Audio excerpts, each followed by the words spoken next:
ఈ ఏడాది నెల్లూరులో టీడీపీ ప్రతిష్టాత్మకంగా మహానాడు నిర్వహించబోతోంది. ఈ నెల 27, 28, 29 తేదీల్లో మహానాడు నిర్వహించనుంది. ఇందుకోసం నెల్లూరులో మంత్రులు అచ్చెన్నాయుడు, అనిత, నారాయణ, పార్టీ రాష్ట్ర అధ్యక్షుడు పల్లా శ్రీనివాసరావుతో కలిసి మహానాడుపై సమీక్షా సమావేశం నిర్వహించారు. ఈ సమావేశంలో దాదాపు 20 ప్రత్యేక కమిటీలు ఏర్పాటు చేశామన్నారు టీడీపీ రాష్ట్ర అధ్యక్షుడు పల్లా శ్రీనివాసరావు.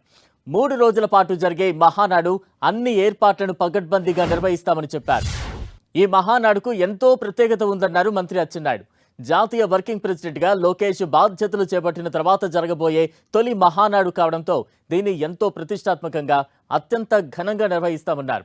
మొదటి 2 రోజులు క్యాడర్ మీటింగ్ ఉంటుందని, 3వ రోజు భారీ బహిరంగ సభ ఉంటుందని తెలిపారు. ఈ 2 ఏళ్లలో కూటమి ప్రభుత్వం అందిస్తున్న సంక్షేమం, అభివృద్ధి, భవిష్యత్తులో చేయబోయే అభివృద్ధి కార్యక్రమాలపై ఈ బహిరంగ సభలో చర్చించబోతున్నట్టు తెలిపారు. 3 రోజుల పాటు జరిగే ఈ మహానాడు సభకు దాదాపు 1,00,000కు పైగా ప్రజలు, టీడీపీ కార్యకర్తలు హాజరు కాబోతున్నారని, వారి కోసం అన్ని ఏర్పాట్లు చేస్తున్నట్లు మంత్రి తెలిపారు. ఈరోజు నెల్లూరులో ఈ ఏడాది మహానాడు నిర్వహించుకోవాలని చెప్పేసి మరి భావించడం జరిగింది. అందులో భాగంగా మహానాడు జరగబోయేటువంటిది అంటే ఈ నెల 27, 28, 29వ తారీఖున జరగబోయేటటువంటి మహానాడు, నెల్లూరులో జరగబోయేటువంటి మహానాడు మేము చాలా ఘనంగా గతంలో కడపలో చేసుకున్నామని అందరూ భావించినటువంటి సందర్భం. దాన్ని తలదన్నే విధంగా నెల్లూరులో మహానాడు చేసుకోబోతున్నాం అని చెప్పేసి ఈ సందర్భంగా అందరికీ తెలియజేస్తున్నాం. అన్ని మహానాడులు ఒక ఎత్తు.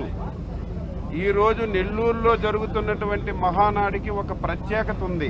ఏమిటి ఆ ప్రత్యేకత అంటే, శ్రీ నారా లోకేష్ బాబు గారు జాతీయ తెలుగుదేశం పార్టీ వర్కింగ్ ప్రెసిడెంట్గా బాధ్యతలు తీసుకున్న తర్వాత నిర్వహిస్తున్నటువంటి మొట్టమొదటి మహానాడు కాబట్టి ఈ మహానాడికి ఒక ప్రత్యేకత ఉంది. 2 రోజులు క్యాడర్ మీటింగ్ ఉంటుంది. ఈసారి గ్రామ స్థాయి నుంచి పిలవాలని ఒక ఆలోచన ఉంది. అది జాతీయ పార్టీ అధ్యక్షులు లోకేష్ బాబు గారు నిర్ణయం తీసుకున్న తర్వాత ఆ కార్యక్రమం జరుగుతుంది. 3వ రోజు భారీ బహిరంగ సభ, లక్షలాది మందిగా ఈరోజు బహిరంగ సభకు వచ్చి ఈ 2 సంవత్సరాలు ఎన్డీఏ ప్రభుత్వం చేసినటువంటి అభివృద్ధి సంక్షేమ కార్యక్రమాలు ఈ సభ ద్వారా రాష్ట్రానికి, దేశానికి తెలియచేయడం, ఇంకా భవిష్యత్తులో ఏం చేస్తామో చెప్పడానికి ఒక దిశని నిర్ధారించడానికి ఒక బహిరంగ సభ పెట్టుకున్నాం.